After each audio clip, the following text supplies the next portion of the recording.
Fim de ano chegando, proximidade aí do mês de dezembro e também a expectativa do recebimento do 13º, tanto por trabalhadores como também por aposentados, que esse ano, segundo a Secretaria da Previdência, deve injetar na economia brasileira mais de 21 bilhões de reais. E sobre esse assunto, alguns cuidados, dicas de como fazer com o 13º, nós convidamos o economista, o professor Marco Antônio Longuinhos, que vai falar com a gente a respeito do assunto. Professor, muito obrigada por aceitar o nosso convite aqui do ESB Notícias. Eu agradeço.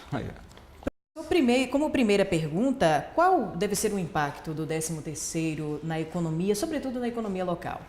Bem, um impacto importante, e aí também, de todo modo, é a origem do 13º se pontua nessa condição de ampliar o ciclo de consumo, de investimento para as empresas, para o trabalhador, para o Estado, porque ele arrecada, fazendo com que também, evidentemente, a economia se amplie.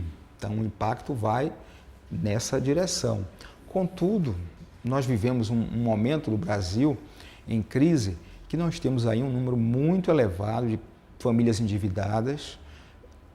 Segundo o Banco Central, na casa dos 44% das famílias no Brasil estão muito endividadas, o que também limita essa capacidade de consumo e, portanto, de investimento, porque as pessoas endividadas elas têm uma margem pequena para fazer esse tipo de situação.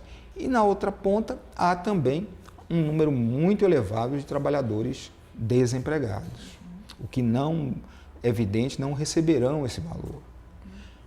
Os cuidados devem ser exatamente voltados a essa realidade, compreender que o 13º para o trabalhador ele deve ser usado de modo a atender às suas necessidades, estabelecer inclusive quais são as suas reais necessidades, compreender também que geralmente no primeiro trimestre do ano seguinte temos despesas comuns que vão também erodir o orçamento.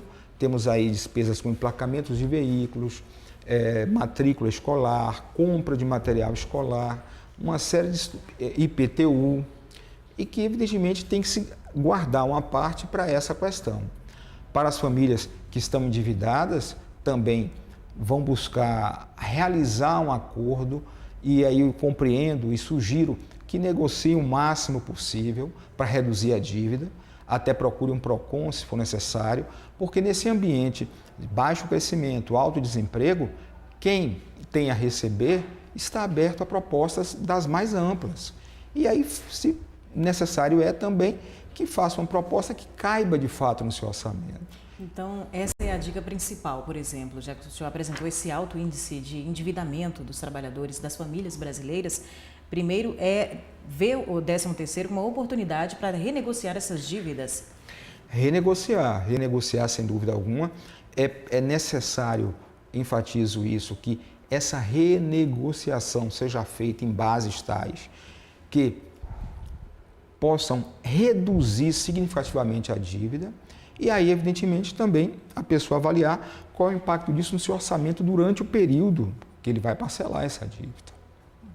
Agora, de repente, a gente tem alguém que está acompanhando agora o ESB Notícias e tem a sua vida econômica bem estável, tranquila, vai receber o 13º. E qual é a dica que o senhor pode dar também para esse telespectador? Pegar o dinheiro, aproveitar, gastar no final do ano, guardar, quais seriam os conselhos? Bem, na vida nós temos aí uma condição clara de incerteza.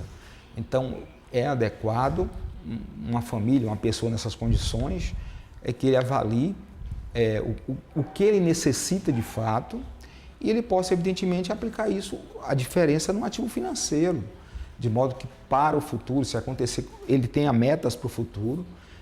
As metas, talvez, a mais importante é você ter um imóvel para você morar, e ele pode alocar isso no investimento e, com o tempo, ele terá aí um valor considerável, por exemplo, da entrada ou até mesmo de comprar um imóvel. Professor, existe uma crença de que o brasileiro ele não se preocupa muito de fazer reservas financeiras ou poupar. O senhor acredita nisso? Sim, porque, na verdade, nós temos um país em que, na rede escolar, com poucas exceções, e um processo histórico que também abarcou a toda a rede escolar, as pessoas não são levadas em disciplinas a entender como usar o dinheiro, como fazer com que o dinheiro possa ser usado a seu benefício. E aí deriva nessa condição que as pessoas, muitas das quais, são facilmente influenciadas pelo marketing de consumo. E aí se atém, evidentemente, a comprar sem que aquilo até seja necessário. Também é importante salientar que nós temos uma base educacional frágil no Brasil e isso decorre também de um motivo importante para que as pessoas não consigam compreender o uso adequado do dinheiro e como usá-lo corretamente para beneficiar a sua vida.